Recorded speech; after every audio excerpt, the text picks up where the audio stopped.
As the 45-day campaign period for local candidates starts tomorrow, March 25, 2022, the Commission on Elections, COMELEC, is reminding everyone of the restrictions that will be implemented for in-person campaigning. One of the many common violations during the start of the national and local campaigns are on the restrictions with regards to lawful election propaganda. Commissioner Aimee Ferolino Ampolocchio, in her visit in Cebu today, reiterated that local election candidates and their supporters must always consider the sizes of their campaign materials and the location of its posting. Reminders lang sa mga kandidato nga unta ang sundo nato ang sakto nga sukod ug sakto nga lugar sa pagbutang ani mga campaign materials. We have the prescribed sizes and the locations. So naatay mga gi-designate na sa atong election officer nga common poster areas.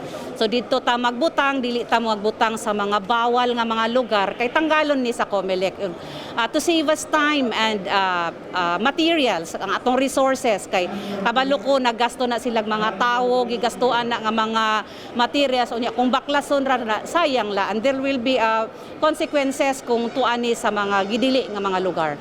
Lawful election propaganda shall include pamphlets, leaflets, cards, decals, stickers, or other written or printed materials, the size of which should not exceed 8.5 inches in width and 14 inches in length.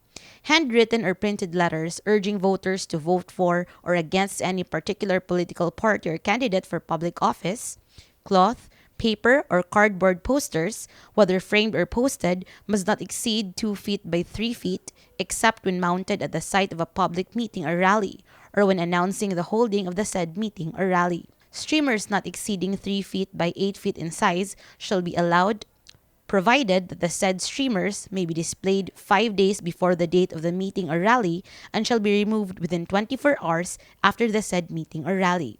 Commissioner Ferolino Ampolocchio added that as the local campaign starts, candidates and their supporters should as much as possible maintain friendly relationships with their opponents.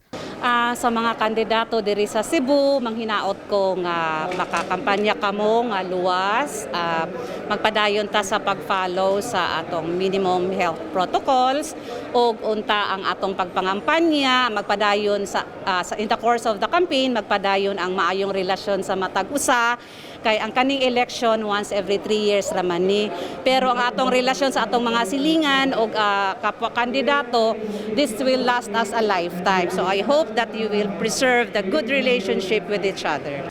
In line with the 2022 May polls, the COMELEC conducted a voters' education campaign for the vulnerable sectors in Cebu City this Thursday, March 24. Among the participants were senior citizens and persons with disability. Commissioner Ferolino Ampolocchio added that their office also caters to indigenous people and persons deprived of liberty as a way of showing inclusivity in the upcoming elections. Maria Daffodil Ortiz, a member of the PWD community in Cordova, joined the event as she will also be serving as one of the Board of Election Inspectors in the upcoming elections. Lisod jud ma'am kay tungod sa among mga kanaging agianan nga batuon anya ang mga rooms kay 1 step 2 steps pa una pa may makasud mo nay nakalisod na mo labi na may nga mga wheelchair user.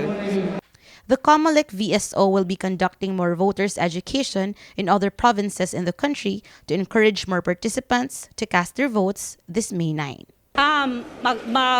Muadto lang siya sa emergency accessible polling place unya ang iyahang balota kuhaon dito kung asa siya nalista.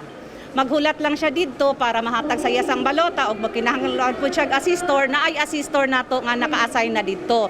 Like kung maglisod siya og shade sa balota na ay mag-assist sa iyaha. Pagkahuman ani, i-turn over na niya iyang balota, dalhon dito sa iyang original precinct kung asa siya na-assign o i-feed sa atong electoral board dito sa atong mga machines. So dili na siya kinahanglan nga mulakaw padulong sa iyahang presinto nga original assignment. Ang convenience ani kay maghulat na lang siya, pwede na siya mulakaw pagkahuman og boto. This has been Angelica Fay Saniel for MyTV Cebu.